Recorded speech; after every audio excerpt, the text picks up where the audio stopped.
Hello everyone. Today I will present an overview of Bangladesh Bank's monetary policy for July to December 2025, the first half of fiscal year 2026. My name is MD Nazmul Hassan and the last three digits of my student ID is 162, and this is the part of FIN 207 monetary policy and regulation. In this presentation, I will cover the policy stance, macroeconomic context, key objectives, significant changes, tools used by Bangladesh Bank, and my suggested reforms. Finally, I will conclude the key takeaways. Monetary policy is one of the most important instruments for ensuring economic stability.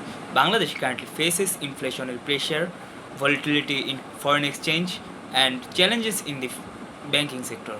The central bank, Bangladesh Bank, issues a monetary policy statement twice a year to guide monetary policy and credit condition.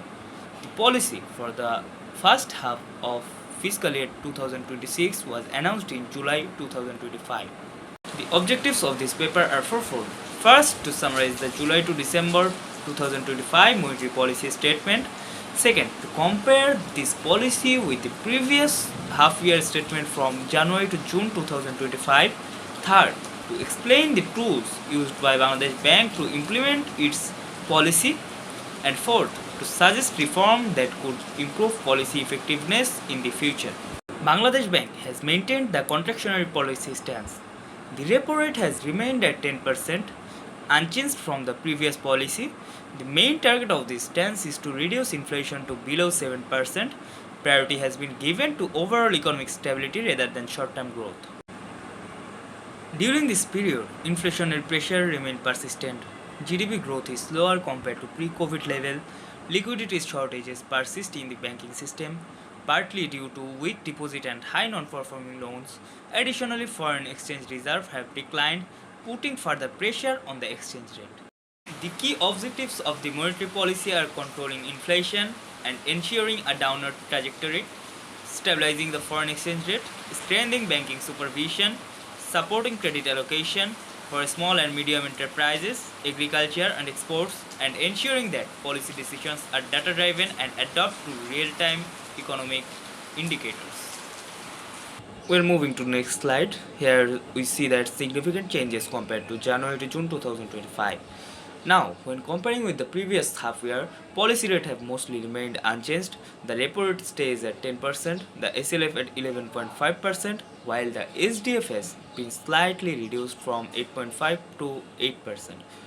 Private sector credit growth shows a marginal decline from 7.3% to 7.2%. Public sector credit growth, however, jumped sharply from 17.5% to 20.4%. On inflation guidance, the earlier stance was cautious without a clear threshold for easing. In contrast, the latest policy offers stronger forward guidance, explicitly targeting inflation below 7% before any relaxation. Here we move to next slide, tools of Bangladesh Bank.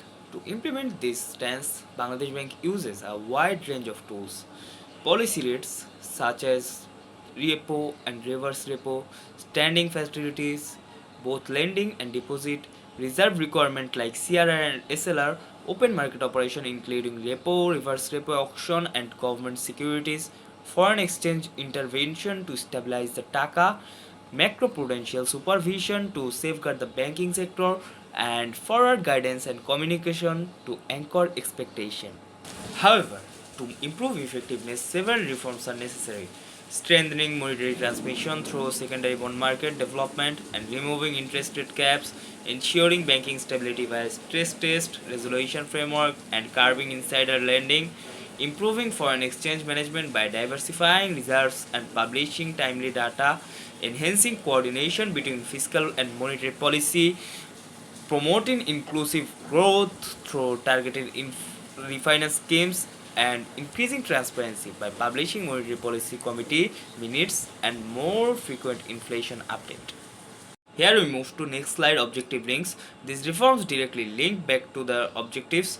Stronger transmission ensures more effective policy, stronger banks reduce systematic risk, stable exchange rate lowers imported inflation, and better fiscal monetary coordination supports balanced growth. Here we comes to end.